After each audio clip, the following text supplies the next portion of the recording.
Hello everyone, আসসালামু আলাইকুম। Welcome to Anika's lifestyle. আজকে আমি তোমাদের দেখাবো বাসাতে তৈরি কিভাবে করতে হয় গোলাপ জামুন। এই গোলাপ জামুনটি খেতে অনেকই মজা লাগবে। প্রথমে আমি 10 টাকা দামের 5টা গুঁড়া দুধের প্যাকেট নিয়ে নিয়েছি। এরপর আমি হাফ কাপ আটা দিয়ে দিলাম। তারপরে আমি সামান্য পরিমাণে বেকিং পাউডার ব্যবহার করেছি। বাসাতে ঘি ছিল না, তাই সয়াবিন তেল ব্যবহার করেছি। আপনারা চাইলে ঘিও ব্যবহার করতে পারেন। এরপরে আমি এই আটা এবং দুধের মিশ্রণটাকে এমনভাবে মেখে নিলাম যাতে হাতে দলা পেকে যায়। তারপরে একটা ডিম ফাটিয়ে নিয়েছি আর একটু একটু করে ডিমটা মিক্স করে একটা ডু তৈরি করে নেব। অবশ্যই ডুটা সফট হতে হবে, হার্ড হওয়া যাবে না, কারণ যদি হার্ড হয় তাহলে মিষ্টিটা ফেটে যাবে, একদমই ভালো শেপ আসবে না।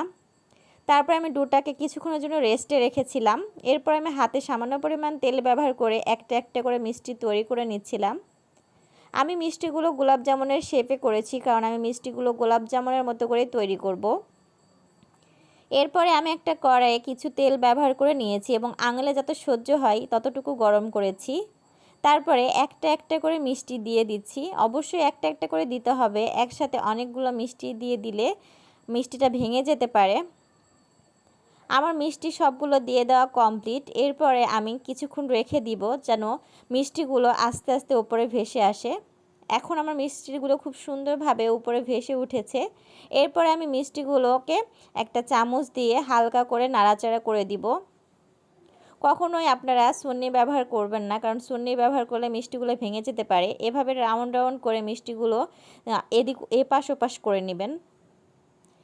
খুব সুন্দর হয়েছে, ফুলে অনেক বড় বড় হয়ে গেছে। এরপরে আমার মিষ্টিগুলো আস্তে আস্তে কুকিং করতে করতে গোলাপ জামুনের কালারে চলে এসেছে।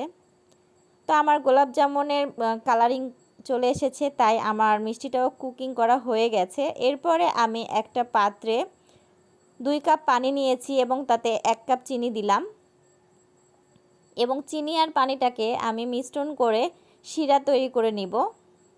যখন শিরাটা গরম হয়ে আসবে তখন আমি গোলাপ জামুনগুলো দিয়ে দিব। তো আমার শিরাগুলো একদম গরম হয়ে গেছে এবং বলক উঠে গেছে, তাই আমি 3টা এলাচ ফাটিয়ে দিয়ে দিলাম ফ্লেভারের জন্য। এরপরে আমি মিষ্টিগুলো সব এই শিরাতে দিয়ে দিলাম। কিছুক্ষণ চামচ দিয়ে আমি নাড়াচাড়া করে নিচ্ছিলাম রাউন্ড রাউন্ড করে, যেন মিষ্টিগুলো এপাশ ওপাশ হয়ে যায়। এরপরে আমি ঢাকনা দিয়ে দিচ্ছি আর কিছুক্ষণ পর পর আমি ঢাকনাটা তুলে মিষ্টিগুলো নাড়াচাড়া করে দিচ্ছিলাম। এইভাবে 40 মিনিট মিষ্টিগুলো কুক করে নিতে হবে। 40 মিনিট কুক করলে তবে মিষ্টিগুলোর ভিতরে শিরাটা খুব ভালোভাবে ঢুকে যাবে। আমার মিষ্টিগুলো কুকিং করে নেওয়া একদম কমপ্লিট। দেখেন গাইস, কত সুন্দর হয়েছে মিষ্টিগুলো, শিরাটাও অনেক গাঢ় হয়ে গেছে। এই মিষ্টিটা খেতে অনেক টেস্টি হয়েছিল। যদি আমার ভিডিওটি ভালো লাগে তাহলে অবশ্যই আমার চ্যানেলটাতে সাবস্ক্রাইব করবেন এবং লাইক কমেন্টস করবেন।